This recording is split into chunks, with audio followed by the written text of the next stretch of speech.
देख रहे हैं प्रेस बिहार और मैं हूं आपके साथ आनंदमयी। राहुल गांधी से मुलाकात और फिर क्यों भड़के अखिलेश प्रसाद सिंह। बिहार कांग्रेस ने प्रदेश अध्यक्ष पद से अखिलेश प्रसाद सिंह को हटाया है, जिसके बाद उनकी राहुल गांधी से 10 जनपद पर मुलाकात हुई। राहुल गांधी से मुलाकात के बाद अखिलेश प्रसाद सिंह ने कहा कि वे पार्टी के फैसले से खुश हैं और राहुल गांधी को इसके लिए धन्यवाद देने के लिए आए हैं। हालांकि पत्रकारों की ओर से जब उनसे एक सवाल पूछा गया तो उन्होंने भड़कते हुए इसका जवाब दिया। पत्रकारों की ओर से अखिलेश प्रसाद सिंह से यह पूछा गया कि पद से हटाए जाने के बाद क्या वह पार्टी में बने रहेंगे, जिसके जवाब में उन्होंने भड़कते हुए कहा कि आप पागल हैं। 2025 के चुनाव में जनसुराज पार्टी क्या गठबंधन में जाएगी? कैमूर जिले के भभुआ पहुंचे जनसुराज के प्रदेश अध्यक्ष मनोज भारती ने एक सवाल के जवाब में कहा कि 243 सीटों पर हम बिहार विधानसभा चुनाव 2025 का चुनाव लड़ने जा रहे हैं। हमारी पार्टी किसी भी दल के साथ गठबंधन नहीं करेगी। अगर हमारी सीटें कम आई तो हम लोग विपक्ष में बैठने का काम करेंगे, न कि सरकार बनाने के लिए जोड़ तोड़ की राजनीति करेंगे। इतिहास में न जाए तो अच्छा है। उत्तर प्रदेश में नेजा मेले को लेकर छिड़े विवाद के बीच सपा सांसद जियाउर रहमान वर्ग ने सैयद सलार मसूद गाजी को सूफी संत बताया है। अखिलेश यादव ने संभल में नेजा मेले पर रोक और सपा सांसद के बयान पर जवाब देते हुए कहा कि हम इतिहास में न जाए तो अच्छा है। सरकार जैसा चाह रही है वैसा हो रहा है। बरेली में डीएसपी का घर जला दिया गया। शाहजहांपुर में भगदड़ के बाद पुलिस को पीटा गया, लेकिन कोई कार्रवाई नहीं हुई। सीतापुर में पत्रकार की जान गई। जब से बीजेपी सरकार बनी है तब से महिलाओं के साथ घटनाएं बढ़ गई हैं, लेकिन कोई बात नहीं हो रही है। ध्रुवीकरण के मुद्दे असली मुद्दों पर पर्दा डालने के लिए उठाए जा रहे हैं। बिहार में बीजेपी को झटका। 8 मार्च को नवादा में बीजेपी के 26 सदस्यीय जिला पदाधिकारियों की लिस्ट जारी की गई थी, जिसके बाद अब कई लोगों ने अपने पद को लेकर नाराजगी जताई है। पद से इस्तीफा देने वालों में गौरव सांडेल, नंदकिशोर चौरसिया, प्रमोद चंद्रवंशी और अन्नपूर्णा कपूर शामिल है।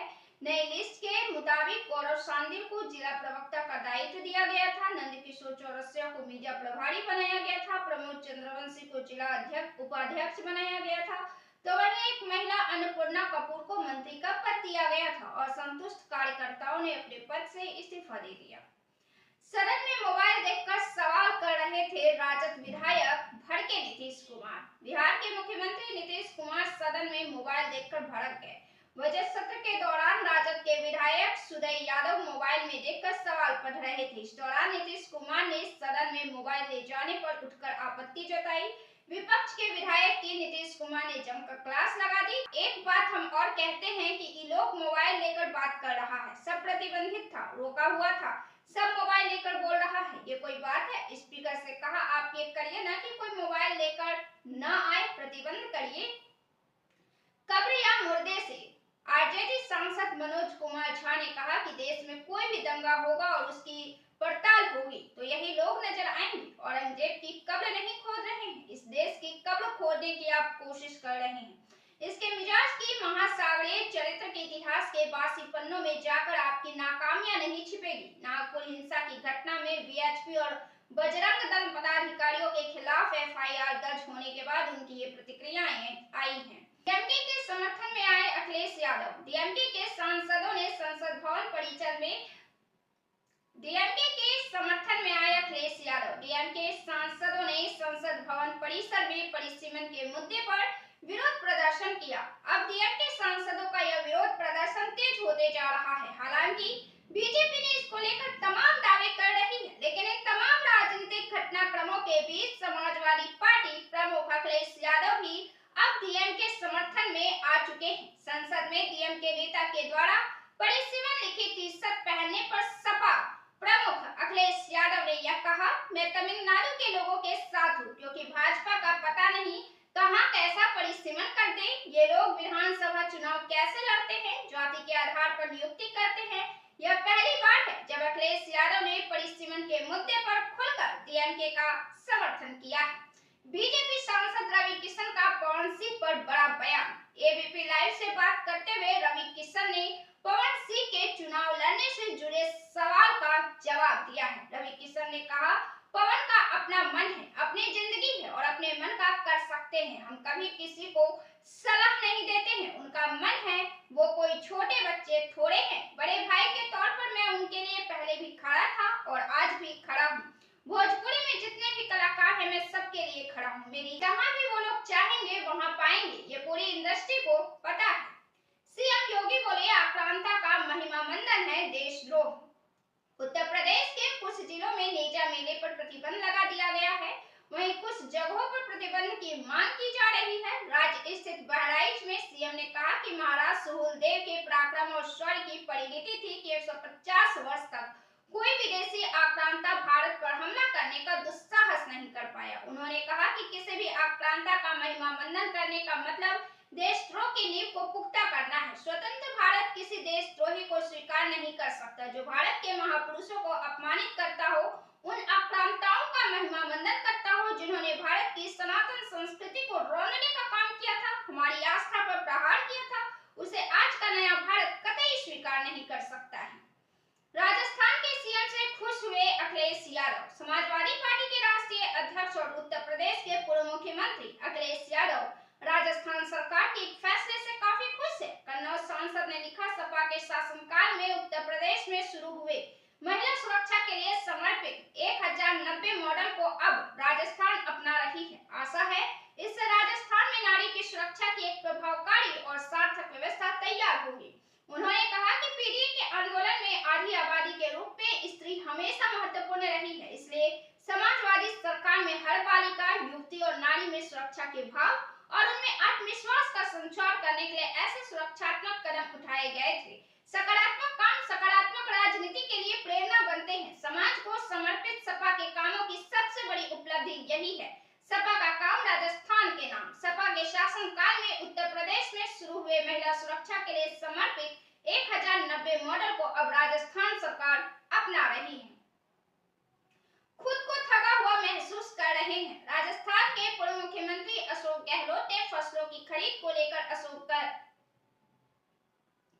खुद को थका हुआ महसूस कर रहे हैं। राजस्थान के पूर्व मुख्यमंत्री अशोक गहलोत ने एक्स पर लिखा कि बीजेपी सरकार के कार्यकाल में किसानों को परेशान करने में कोई कसर नहीं छोड़ी जा रही है। अशोक गहलोत ने सरसों की उपज बाजार में आ चुकी है, लेकिन अभी तक न्यूनतम समर्थन मूल्य पर सरकारी खरीद की प्रक्रिया शुरू तक नहीं हुई है। गेहूं की अभी कटाई भी नहीं हुई है, लेकिन गेहूं की एमएसपी पर खरीद का पंजीयन शुरू कर दिया है। किसानों को परेशान किया जा रहा है। आप नेता आतिशी ने पूछे 4 सवाल, 1 महीने हो चुके पूरे। नेता प्रतिपक्ष आतिशी ने कहा, महिलाओं को 2500 देने का वादा किया गया, वो अब तक पूरा नहीं हुआ। प्रधानमंत्री ने कहा कि पहली कैबिनेट में यह पास होगा और 8 मार्च को पैसे आ जाएंगे, लेकिन यह हुआ नहीं। प्रधानमंत्री नरेंद्र मोदी की गारंटी झूठी साबित हुई। रजिस्ट्रेशन तक शुरू नहीं हुआ। 4 मंत्रियों की कमेटी का एक झुंझुना मिला। किसी भी चीज को ठंडे बस्ते में डालने का तरीका होता है कमेटी बना देना।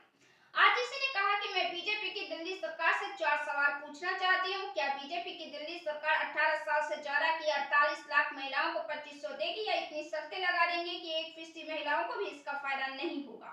कमेटी बने हुए 12 दिन हो गए हैं। आप और केजरीवाल को गाली देने का समय तो मिलता है, लेकिन अपने महिलाओं के लिए कोई फैसला नहीं लिया। आपकी कमेटी क्या कर रही है?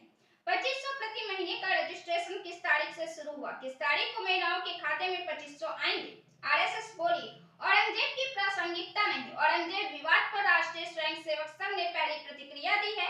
आरएसएस के प्रचार प्रमुख सुनील आंबेडकर ने कहा कि औरंगजेब की आज कोई प्रासंगिकता नहीं है। इसके साथ ही कहा कि हिंसा समाज के लिए ठीक नहीं।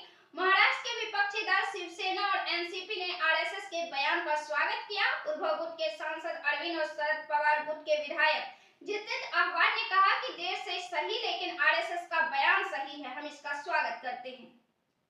राजधर्म निभाए, सीएम देवेंद्र फडणवीस की मंत्रियों को नसीहत। महाराष्ट्र के मुख्यमंत्री देवेंद्र फडणवीस ने अपने मंत्रिमंडल सहयोगियों को समाज में सौहार्द बनाए रखने की सलाह दी है। उन्होंने कहा कि मंत्रियों को अपने बयानों में संयम बरतना चाहिए ताकि समाज में किसी तरह का द्वेष न फैले। सीएम फडणवीस ने पूर्व प्रधानमंत्री अटल बिहारी वाजपेयी को राजधर्म की सीख की याद दिलाते हुए मंत्रियों से अपनी व्यक्तिगत राय और पसंद नापसंद से ऊपर उठकर संविधान के प्रति निष्ठावान रहने का आह्वान किया। फडणवीस ने कहा, एक मंत्री के तौर पर हमें अपनी जिम्मेदारी समझनी चाहिए।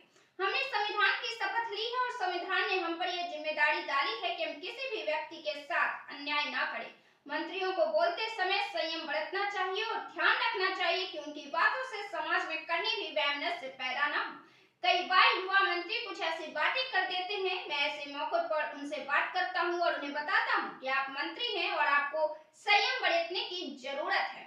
राजस्थान में कांग्रेस नेताओं का होगा DNA test. Congress party Rajasthan में अपने नेताओं और कार्यकर्ताओं की निष्ठा का परीक्षण करेगी। इस प्रयोग के तहत कांग्रेस निष्ठावान कांग्रेस कार्यकर्ताओं को आगे बढ़ाएगी। राजस्थान में कांग्रेस का ये प्रयोग डीएनए प्रयोगशाला जैसा होगा। इसके जरिए पार्टी नेताओं और कार्यकर्ताओं की लॉयल्टी यानी कि पार्टी के प्रति उनकी निष्ठा का परीक्षण किया जाएगा और इस परीक्षण में फेल होने वाले नेताओं और कार्यकर्ताओं को कांग्रेस पार्टी घर का रास्ता दिखाएगी।